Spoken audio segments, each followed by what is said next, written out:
The Black Korean Heritage. Title production. A little girl slipped the Mafia boss a note in Korean. "He's beating my mama." His reaction made the whole city tremble. Chapter 1. The note. The Black Mirror Club did not allow children. This was not a rule written anywhere. It was simply understood, the way the weight of a room is understood before a single word is spoken. The club existed on the 43rd floor of a building in Itaewon that had no name on its exterior, no logo, no indication that anything above the third floor was occupied at all. The men who came here understood silence. They understood consequence. They understood that the business conducted at the obsidian tables was the kind that moved cities without touching them. Seo Jin-woo sat at the head of the table like a verdict waiting to be delivered. He was 34, built from discipline and damage in equal measure, broad through the shoulders, lean everywhere else, wearing a black dress shirt open at the collar so that the edge of the tiger tattoo was visible at his throat. The ink had taken 3 sessions and covered his entire back. A Korean tiger mid-lunge, its mouth open and silent. He'd gotten it at 19, the year he understood that the most dangerous things make no sound before they strike. His eyes were dark and still, the eyes of a man who had learned to watch without reacting, to calculate without revealing the calculation. The meeting had been running for 40 minutes. Territories, supply routes, a rival faction pushing its eastern boundary 2 blocks past the agreed line. These were problems Jin-woo solved the way he solved all problems, with precision, with patience, and with the absolute certainty that every person in this room would follow his word or face the consequences of testing it. Then the ventilation panel above the service corridor clicked. No one else heard it. Jin-woo heard everything. He watched the panel, watched the small, careful fingers appear at its edge, watched a child lower herself from the ceiling, 7 years old maybe, in a school uniform that had seen better hours, her hair in box braids held together with yellow elastics. She dropped the last foot to the floor without a sound, straightened herself, and walked directly to his chair. Every man in the room went for a weapon. "Don't," Jin-woo's voice was quiet, absolute. The hand stopped. The girl reached his chair and stood before him with her chin up and her hands shaking and her eyes holding the specific expression of someone who is terrified and has decided to be terrified in motion rather than terrified in place. She held out a folded piece of paper. He took it, unfolded it. The writing was careful Korean characters, the handwriting of a child who had practiced each stroke slowly and deliberately. The way you practice something you know you can only do once. Ko adasienus, ko ammakhaenus, ko metkoenus, ko isayoenus, ko chebaenus, ko dawadus yoenus, ko ammakhaenus hangul ko ienus, ko sasingesaenus, ko dungsinmenienus, ko mahuenus, ko suenus, ko itakoenus, ko hesayoenus. "Sir, he is beating my mama. Please help. Mama said you are the only one in this world who can make it stop." The room was so quiet that Jin-woo could hear the child breathing. He looked at her. She looked back at him with the precise, terrified courage of someone who had done the math and determined that this was the only move left. Something moved behind his eyes, not warmth, not yet, something older and harder than warmth. Recognition. "What is your name?" he asked, in Korean so quiet it was almost not a question at all. "Zoe," she said. "Zoe Doob." He folded the note. He put it in his breast pocket against his chest. "Everyone out," he said. Chapter 2. The Dragon's Wound. They left without argument, which was the only way anyone left a room Seo Jin-woo cleared. In the silence they left behind, he looked at the girl and thought about his brother. Deho had been 9 years old the first time their father came home in the particular state that meant the night would end badly.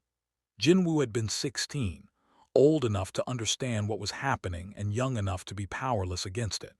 He remembered standing in the kitchen of their Busan apartment with his hands pressed flat against the wall, while the sounds came through the thin partition, Deho's voice first pleading.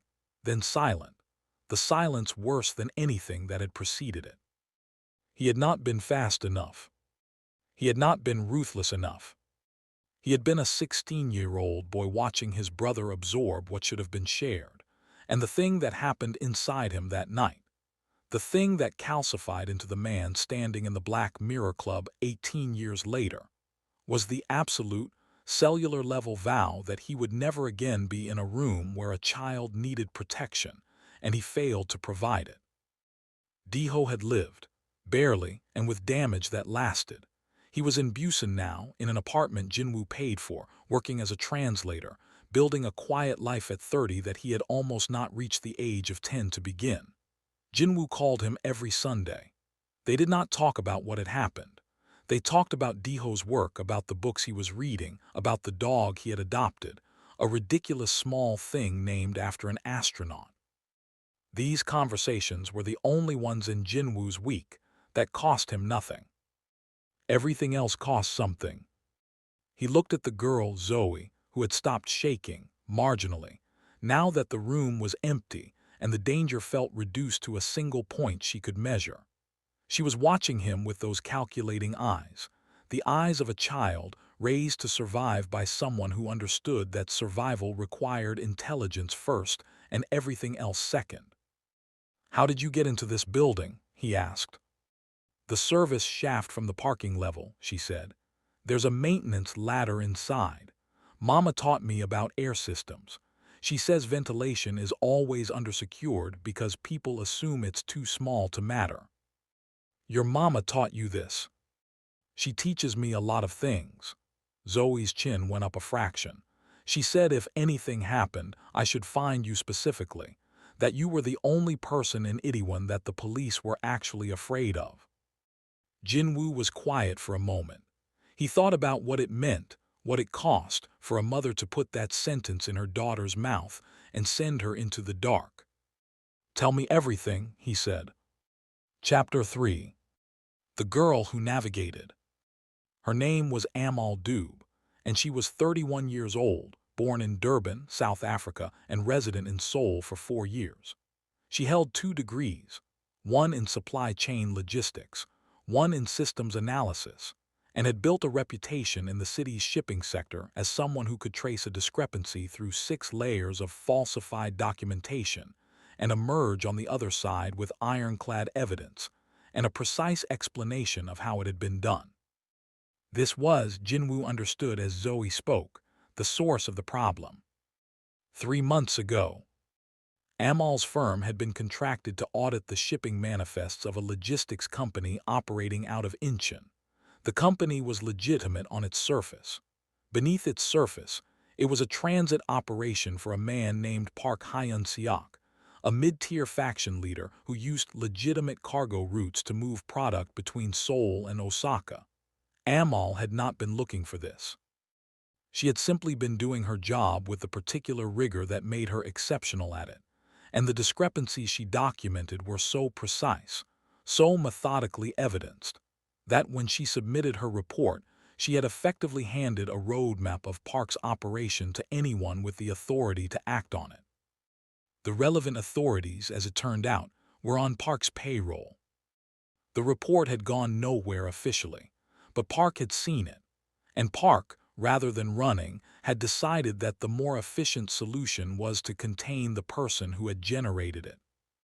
"He came to our apartment," Zoe said.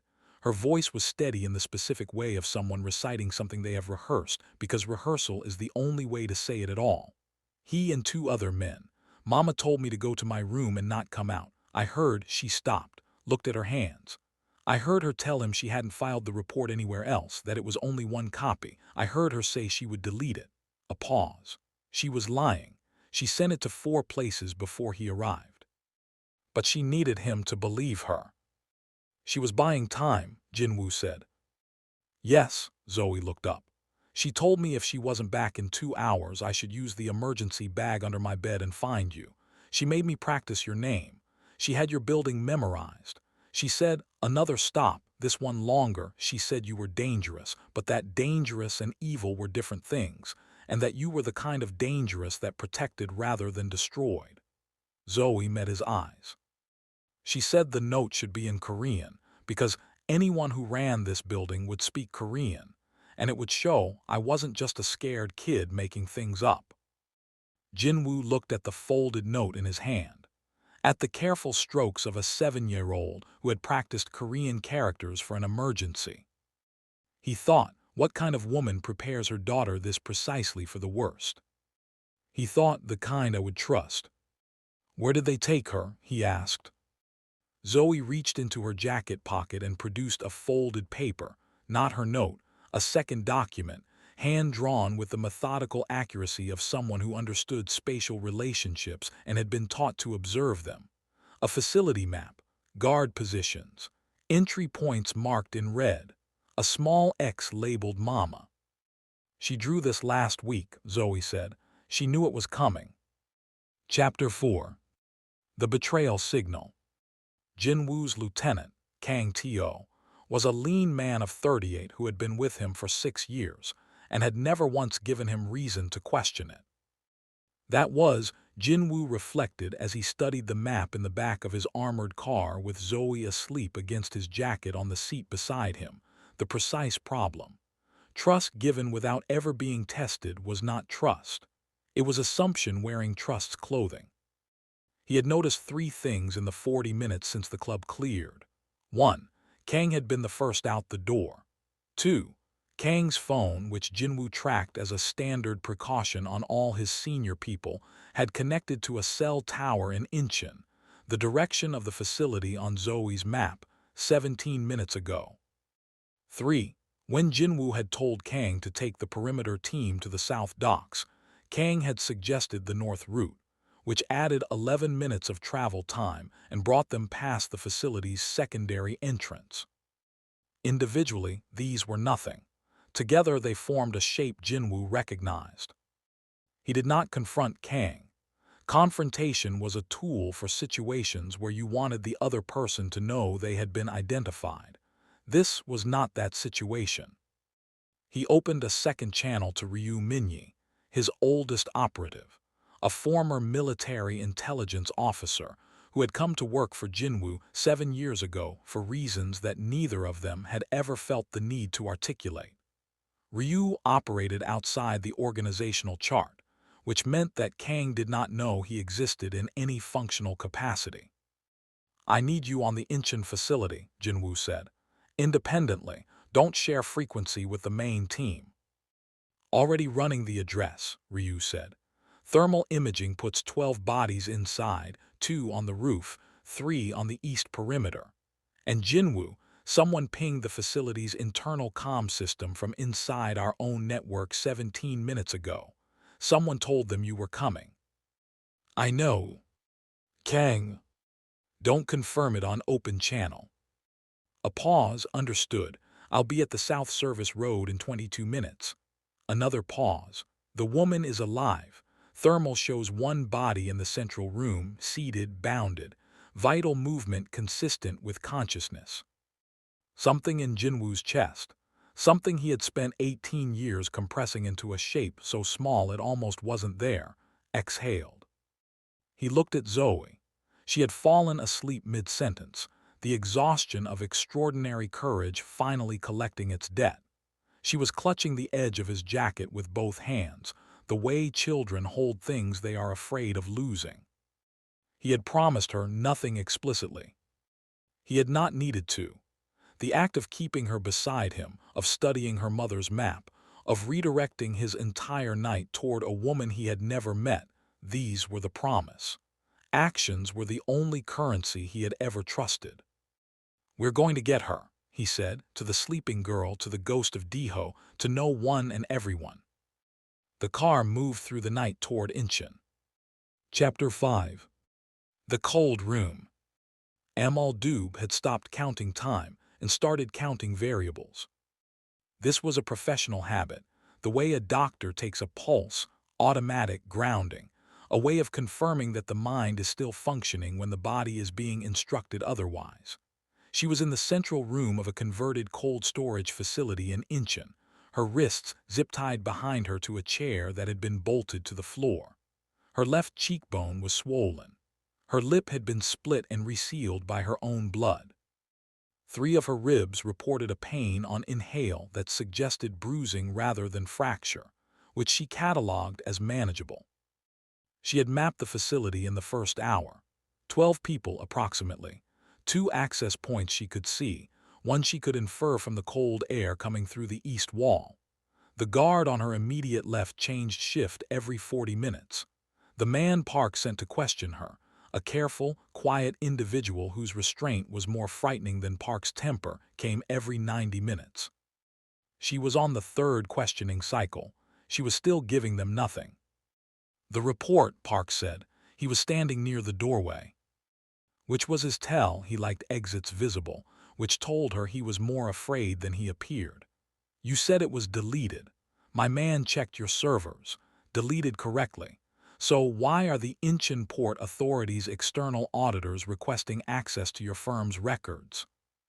"Because external audits are routine and have nothing to do with me," Amahle said.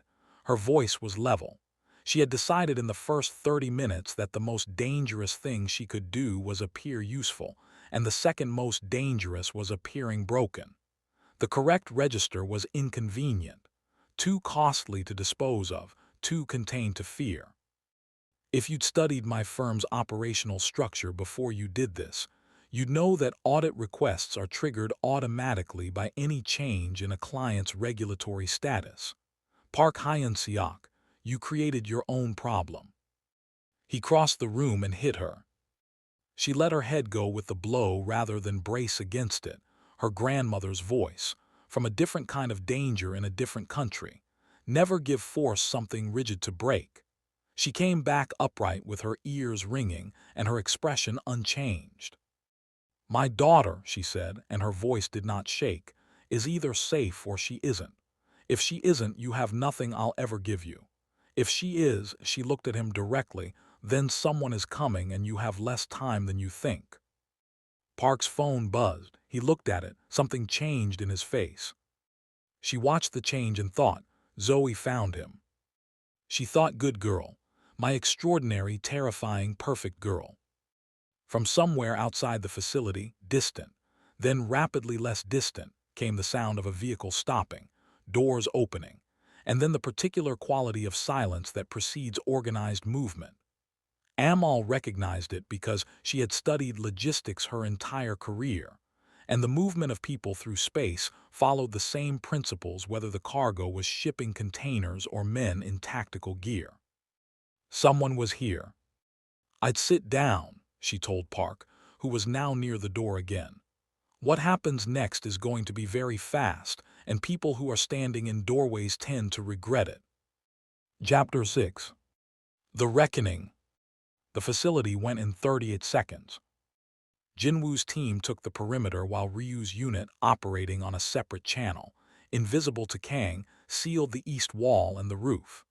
The coordinated silence of it was, to anyone watching, the most frightening thing about it. There was no announcement, no ultimatum. Simply men who understood their business appearing in positions they should not have been able to reach and making the alternative to surrender self-evident. Jin-woo came through the main entrance and moved to the central room. He opened the door and found a woman zip-tied to a bolted chair, looking at him with the specific expression of someone who had been waiting, and is now engaged in the rapid process of assessing whether the thing they waited for is what they had hoped. She looked at him, he looked at her. Her face was damaged, bruising developing at her left cheekbone, a split lip, the contained stillness of someone managing significant pain from somewhere below the visible surface. Her eyes were sharp, measuring, and entirely absent of panic. He crossed the room and cut the zip ties. "Zoe," she said immediately before anything else. "Safe, in my car 200 meters south." The breath she released was not relief in any soft sense. It was structural, the sound of a load-bearing wall discovering it was no longer required to hold the ceiling alone. She flexed her hands, checked her own wrists with the focused attention of someone doing triage, stood. She was taller than he'd expected, eye level with his jaw. She stood like someone accustomed to being the most capable person in a room and having made her peace with the responsibilities that came with it. "Park Hyun-seok," she said. "Where is he?" "East exit, my people have him. He has 2 associates who know the full structure of his operation. They're more valuable than he is if you want the information to hold up legally." A pause. "I still have copies of my original audit, 4 of them, on 4 different servers in 3 countries. Everything you need to dismantle his operation through legitimate channels is documented and preserved." She looked at him. "I didn't do this job halfway." "I can see that," Jin-woo said. From the east corridor came shouting, then a crash, then the particular silence that follows a fight ending decisively. Ryu's voice came through the earpiece. "Park secured. 2 associates in custody. Kang," a pause, a decision. "Kang attempted to exit via the North Service Road. He won't be a problem going forward." Jin-woo processed this without expression.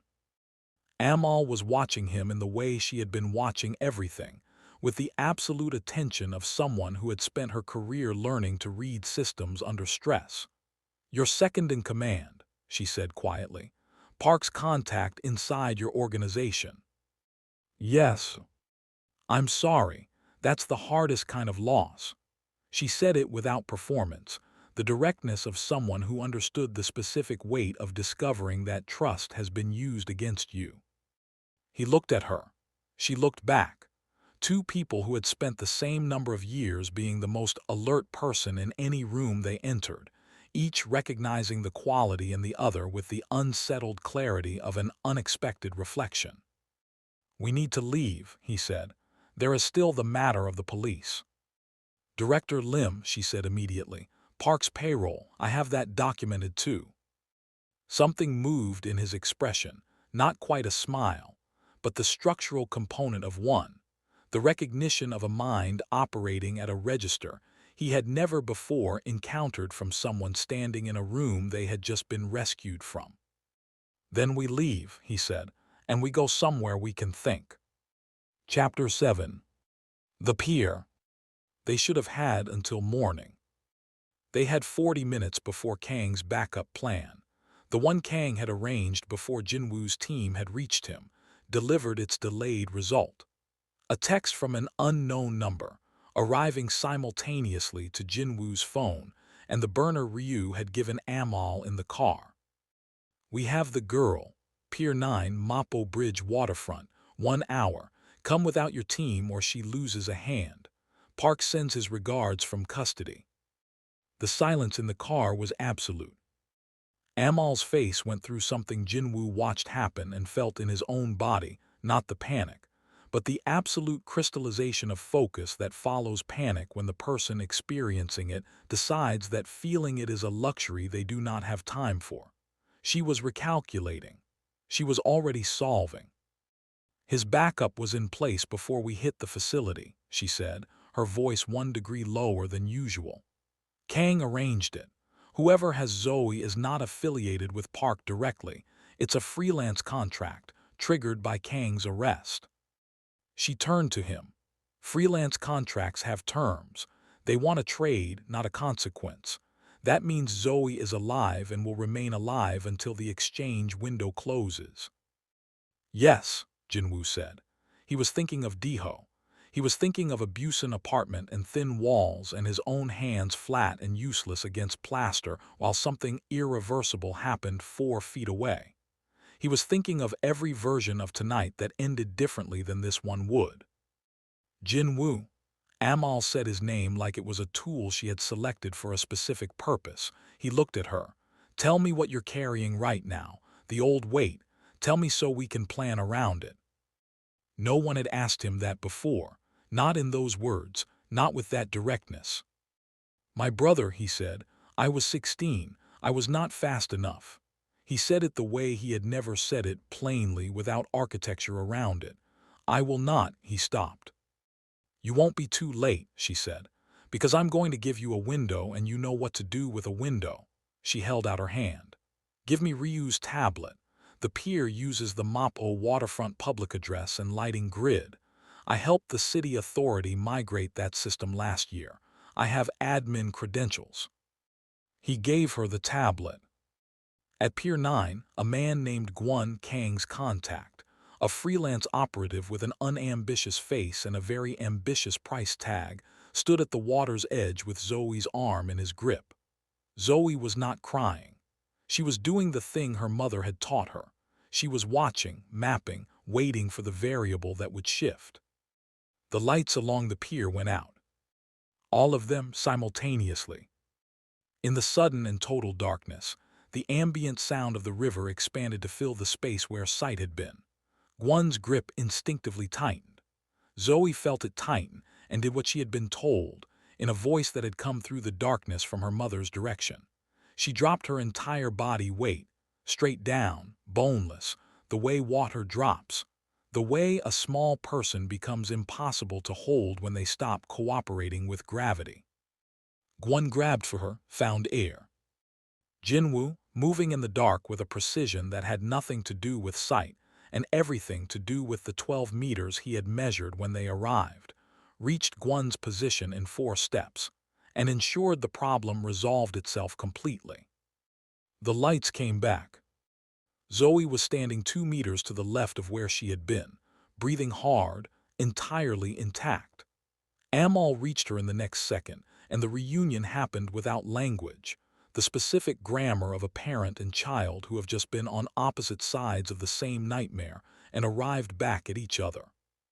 Jin-woo stood at the water's edge and looked at the river and thought of Diho. Fast enough, he thought, this time. Chapter 8.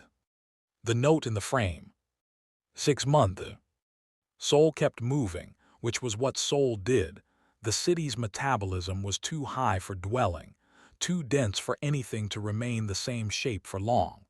But within it, certain things had settled into new configurations. Park Hyun-seok had been charged through a legitimate prosecutorial channel that found, with some astonishment, that the evidentiary package already assembled, 4 copies, 3 countries, a documentation architecture so thorough it required 3 prosecutors to fully appreciate, made their work largely a matter of filing correctly. Director Lim had been identified, investigated, and quietly removed from his position, in a process that involved enough external pressure from international shipping interests that it left no convenient surface for resistance to grip. Kang Teo had not stood trial. This was a matter between him and the organization, handled in the way that organizational matters of that gravity were handled. Jin-woo did not dwell on it. He had grieved it for 3 days, not the man, but the assumption that had allowed the man to function at that level. And then he had rebuilt the thing Kang had compromised with the particular thoroughness of someone who understood that the second architecture has to be stronger than the first. Frost Logistics International had not simply survived, it had expanded.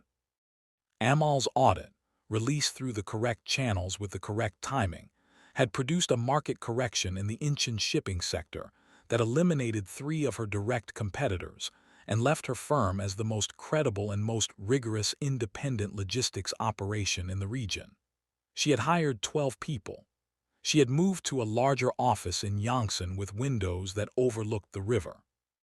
She had also, in a development she had not entirely planned but had stopped being surprised by, developed a formal consulting relationship with Seo Jin-woo's security firm, which was legitimate, licensed, and operated with a level of procedural integrity that would have seemed unlikely to anyone who had met its founder under other circumstances. She trusted his read on physical security. He trusted her read on systemic risk. The arrangement was efficient, professionally bounded, and the source of considerable speculation among people who did not understand that some partnerships are simply more valuable than any category available to describe them.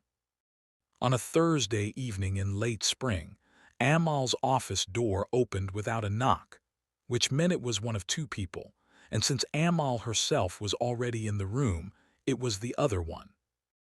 Jin-woo entered carrying a small cardboard box with the logo of a bakery in Mapo that Zoe had declared, with the finality of a 7-year-old who has found her position and intends to defend it, the only acceptable source of birthday cake on the Korean peninsula.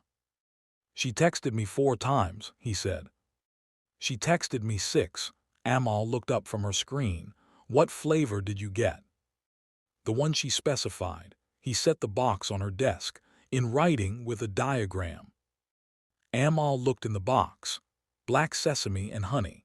She laughed, the real kind, the kind that arrives without preparation, and something in Jin-woo's expression settled, the way weight settles when it finds the configuration it was meant to hold. He reached into his jacket pocket and placed something beside the box. A small frame the size of a photograph, but inside it was a piece of paper folded once, unfolded and pressed flat. Korean characters in a child's careful hand. Ko adasienus, ko amakaenus, ko metkoenus, ko isayoenus, ko chebaenus, ko dawaduseyoenus. She looked at it, then at him. Zoe gave it to me, he said. She said it should be kept somewhere important, that it was the beginning of things. He paused. She said the beginning of good things should be remembered. Amahle was quiet for a moment. Outside the window, Seoul did what Seoul always did. It moved. It generated light. It ran its enormous complex machinery without any single person understanding more than their own portion of it. She had come to this city 4 years ago as a professional, with a skill set and an ambition and a daughter in a school uniform with yellow elastics in her braids, and she had arrived at this evening through a sequence of events that included a warehouse and a pier and a 43rd floor, and a note passed by a child who had decided that a dangerous man was still worth trusting. She picked up the frame. She's right, Amahle said. The beginning of good things should be remembered. She set it on the corner of her desk, where the light from the window would reach it. Jin-woo's phone buzzed. He checked it. She's asking if we're coming or if she should eat the cake without us. He showed her the screen. Zoe's message concluded with 3 tiger emojis and a question mark. Tell her we're coming, Amahle said, shutting her laptop. Tell her to guard that cake with her life. He typed the response. She picked up her jacket. They left the office together, without ceremony, without announcement, in the easy way of people who have earned their way into each other's orbit and no longer require a label for what that means. The note stayed on the desk, framed in the light. A 7-year-old's Korean characters, a piece of paper that had changed the geometry of 3 lives. Strength, it turned out, was not the absence of needing help. It was the courage to seek it from the right place, and the wisdom to become, in turn, the right place for someone else. The end. Next. Please subscribe.